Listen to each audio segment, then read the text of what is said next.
Welcome everyone to Half History Will Travel. I am your host, the Wilder Historian, and this video depicts one of the most famous engagements during the Battle of Shiloh, the Peach Orchard. We will see General Hurlbut tenaciously defend against multiple assaults by the Confederate right wing. On the Union left, brigades of men were fighting alongside regiments of other divisions in a somewhat tangled mess. But to Hurlbut's credit, he had organized them well and was preparing to defend this front against any possible Confederate attack. On Hurlbut's left, Stuart had delayed and exhausted the rebels under Chalmers to the point where the Mississippians stopped to rest once Stuart's men had sufficiently fallen back. They would not re-engage the enemy for multiple hours. Chalmers rode to Jackson and informed him that he would now need to take the lead in the following advance. It was in the early afternoon when the brigades of Jackson, Bowen, Statham, Maney, and Gibson approached the Peach Orchard where the Federals were positioned. The Confederates began their advance. A Union soldier described it in great detail. A brigade leaped the fence, line after line, and formed on the opposite side of the field. It was a splendid sight, those men in the face of death closing and dressing their ranks, which rapidly closed, not a man faltering in his place. And now the field officers waved their hats. A shout arose, and that column, splendidly aligned, took the double quick and moved on magnificently. We could not repress exclamations of admiration. The advance met with a horrendous fire from the Federal ranks and sent the entire line back in a disjointed mass, with some putting up some moderate resistance and others retreating for their lives. Eventually the rebels reformed, but it was not surprising that the assault failed. Prior to attacking, word got to Breckinridge that the 15th Mississippi was out of ammunition. They had been ordered to take an artillery battery. Breckinridge, upon hearing the news, said, "The 15th Mississippi doesn't need any cartridges. Take it with your bayonets." They broke before ever reaching that battery. The battle raged in that sector for an hour and a half, with Southerners falling back and reforming to launch another attack. It was a terrible slaughter on both sides. The Confederates attacked the position multiple times, on many occasions in a piecemeal fashion, getting pushed back each time. On the Union right, the woods there caught fire, burning the dead and dying. One Confederate described the dead caught in the horrific scene. The flesh had been burned from their set teeth, giving them a horrible grin. Behind the Union position was a small pond that became known as the Bloody Pond, where dying soldiers crawled to the water's edge to get a drink, but eventually the pond would be turned red from the blood seeping from the wounds of the dead and dying. At one point, a herd of goats wandered between the battle lines. It didn't take long for them to be wiped out because of accidental shootings and through deliberate aim at the animals. One rebel wondered why a soldier would shoot at a goat when so many of the enemy were present to shoot.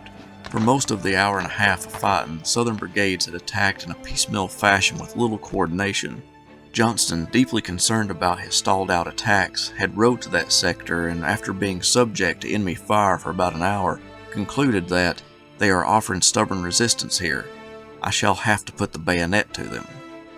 He ordered all the brigades to attack at once. Breckinridge exclaimed that his Tennesseans wouldn't charge. Johnston said, "I will help you. We can get them to make the charge."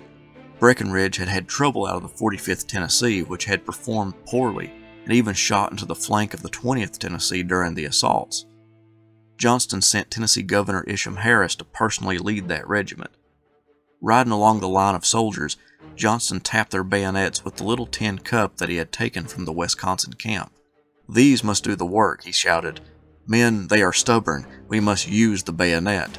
With the line now thrilling and trembling with that tremendous and irresistible ardor, one eyewitness wrote, "Johnston wheeled Fire Eater around and yelled, 'I will lead you.' The excited Confederates of Bowen's brigade immediately behind him burst forward, as if drawn to him by some overmastering magnetic force. The rest of the brigades moved as well in a coordinated assault against the stubborn Federals. Johnston advanced close to the Union line, then let the wildly advancing troops pass, with even Breckinridge and his staff advancing with the brigades. The first group to make headway in breaking the Union line was Jackson's men. They swung around to the flank, trapping the 9th Illinois in a ravine that the Illinoisans were using to load before emerging to fire. The volleys were so destructive that the 9th Illinois sustained the highest number of killed and wounded of any regiment at Shiloh. It broke, and the missing regiment in the Union line created dire situations for the other units. The Federals were now being flanked, and many officers attempted to extricate their men from the deadly hail of lead. Brigadier General MacArthur got wounded in the foot, and as he was helping his men withdraw, he was also worrying about a prized horse he had allowed one of his staff officers to borrow. When he found out it had been killed, he yelled, "Tell him to save the saddle." Before his left completely withdrew, Hurlbut sent the 32nd Illinois to their aid, but the stream of withdrawing comrades from MacArthur's brigade broke up their battle line, and eventually the Illinoisans knew they couldn't hold off such a large attack and withdrew with the rest of them. On the Union right, fresh rebel regiments were advancing on Hurlbut. Colonel George Maney of the 1st Tennessee, who had been sent to guard Greer's Ford at Lick Creek, was satisfied that no Federal units were approaching that direction and decided to join the battle at the Peach Orchard. The 19th Tennessee, who was guarding the ford with the 1st, came along as well. Together with the 9th Tennessee, Maney led them to the Federal lines. The Tennessean ordered his men to lie down, and after Union troops let loose their volley, Maney ordered them up and to charge. The Federal line was crumbling, mostly due to Johnston's initiative and leadership. The general of the army, after leading his troops to the blue lines, returned to a knoll in the rear, thrilled. Isham Harris described his mood. "I had never in my life seen him looking more bright, joyous, and happy than he looked at that moment that I approached him. The charge he had led was heroic. It had been successful, and his face expressed a soldier's joy and a patriot's hope. He had come fairly near death in the Confederate advance. He laughed at the fact that a spent bullet had stung him. His boot had even been hit, leaving the sole flapping. He ordered Harris to tell Statham to wheel his brigade to the left to attack a battery that had opened up on the left flank. When Harris returned, he found Johnston slumped over in his saddle on the left side, about to fall. He asked, 'General, are you wounded?' Johnston replied, 'Yes, and I fear seriously.' Harris and a nearby staff officer got him off his horse and into a ravine behind the lines. Captain W.L. Wickham rode away to find a surgeon. Johnston's personal surgeon had been ordered by Johnston himself to stay behind in the enemy's camp that had been captured and take care of the wounded, both Union and Confederate. Harris ripped open Johnston's jacket and shirt to find the wound and saw that he had been hit as many as 4 times by shrapnel and spent balls, but only one bullet had broke the skin, and that was not in the least bit serious. A simple tourniquet could have possibly saved his life. What Harris didn't know was that a bullet had hit the back of Johnston's right knee and torn the popliteal artery. He was bleeding to death. But the high-style boot that he wore concealed the wound. In a few moments he ceased to breathe. He died calmly, and to all appearances free from pain. Indeed, so calmly that the only evidence I had that he had passed from life was the fact that he ceased to breathe, and the heart ceased to throb. It was 2:30 p.m.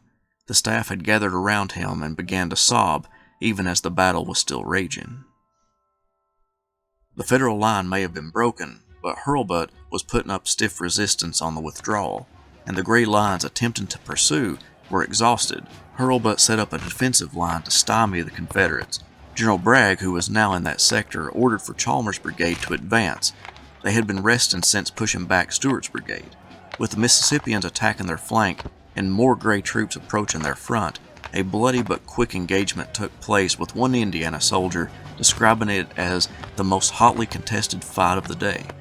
Hurlbut delayed the Confederates until about 4 p.m., a huge contribution to Grant's plan to make it to dark. The strong wings and weak center of the Confederate army produced a bulge in their line, where a section of the Union battle line was putting up a fight against the less imposing rebel center. Both flanks were caving in around the group of blue troops, with their front to Duncan Field. They never received the orders to withdraw and were staying put.